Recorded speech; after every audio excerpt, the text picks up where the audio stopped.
บายดีสบายดีเอาตำเฮ้ยตำไหมโอ้หน้าที่ได้ในมือจะเป็นประเดเด้อไอ้น้อยจะพาผู้โตให้ร่ำให้รวยเลยเด้อให้มามังกรดกทุกปีเด้อ Hi everyone. Today we're gonna go to Auntie Noi's house and we're gonna have a birthday party. And have a lot of dragon fruit. Yeah. And dragon flower. Yeah. And also there's gonna be many people. What in your hand? So we got some wine, I think, or wine? I don't know. This presents for Auntie. Okay. Okay, my mom is gonna come. Let's go. Okay. เอ้มีกันรับจ่อยเนาะ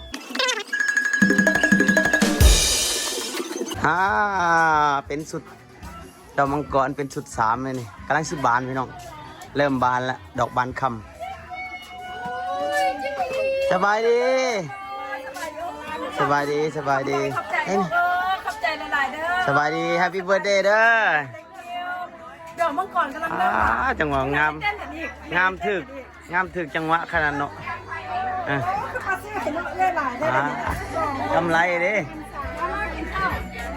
เพิ่นจัดสากเอาไปตามมือ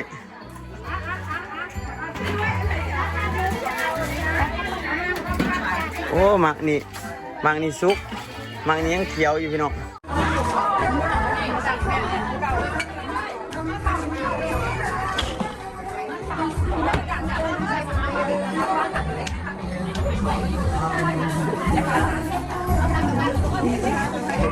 ขอถ่ายวิดีโอหน่อยเด้อ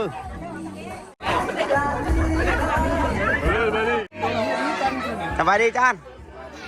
ดีมีแห้งงานมันเกิดโดย welcome ติดข่าวได้อีกหน่อยจ้าเพิ่มไฟประดับวะดอกมังกรกับลังบานยังวะ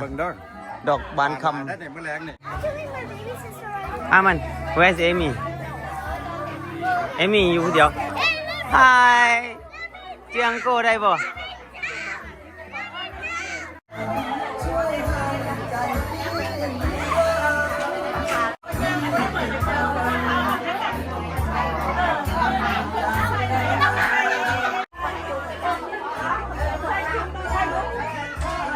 How are you?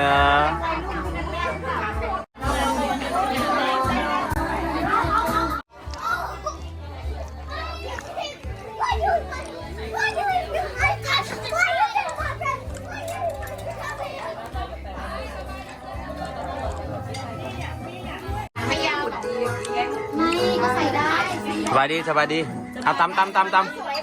เฮ้ยตำไหมโอ้หน้าที่ได้ในมือ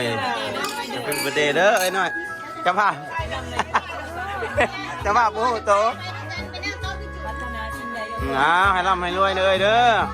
ให้มามังกรดกทุกปีเด้อมังกรดก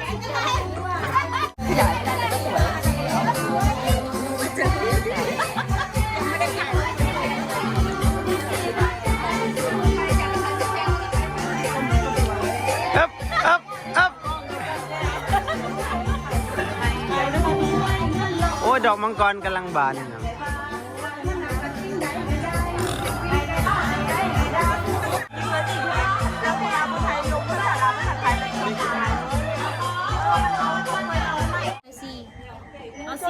ได้อยู่บน3-44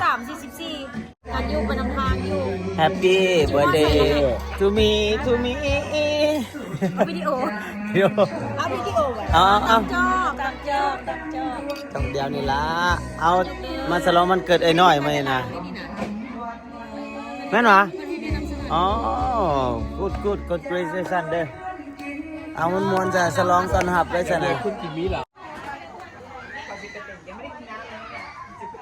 น้องเล่นขาแล้วมาทุกคนมาเป่าเค้กกันเลยก่อนนะเป็นว่า40บาทแล้วมาทุกคนจะเป่าเค้กกัน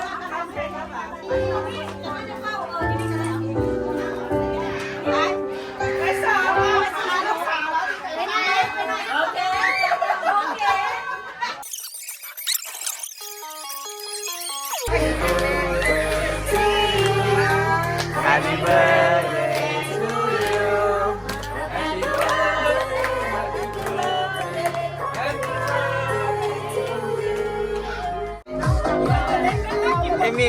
เค้กเรียบร้อย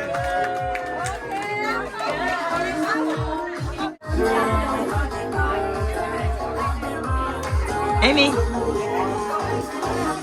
เอมี่ยังแอบถ่ายเอมี่อามันนี่ดู เดี๋ยวลูกปูมาเล่นบินไว้ลูกปูมาเล่นบินแล้วลูกมาเล่นบิน มีเฟซบุ๊กมา